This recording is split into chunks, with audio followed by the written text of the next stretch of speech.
Having been a fairly figurative painter, my concerns have also always addressed the human body and the figure and representation.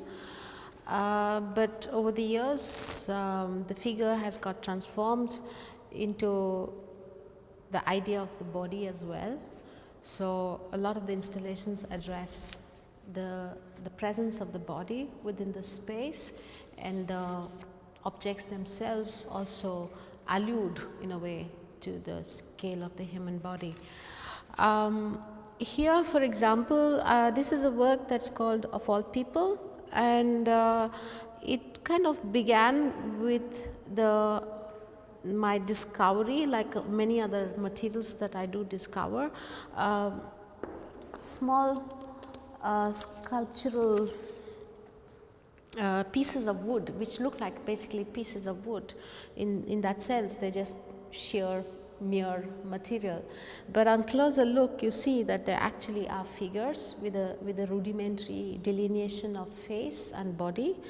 And I was totally fascinated by the fact that these figures were, because they have been mass produced and they have been done very quickly, but they have not been done by a machine, but they have been handmade, but like mass production, that it has been a very rapid process of making, and the rapid process has resulted in a very kind of very quick sense of making a figure apparent. So you have two little slats for the eyes, sometimes a mouth or sometimes a nose. You have a delineation of a neck, a little bit of the eye, of the hand, and a little bit of delineation of the legs. And I was totally taken with the fact that on one hand the process, the way that this began to happen, and the fact that something like this could be so easily fall into being just a piece of material like the way we are, and to being individuals, because each one, because of the nature of its production, becomes an individual. There's no repetition of the same face. Everybody looks different if you look closely. Which is one of the reasons why I'm kind of really struggling with the idea of bringing these up for people to understand, to see those differences, because it's very hard to see unless you pick them up and look at them.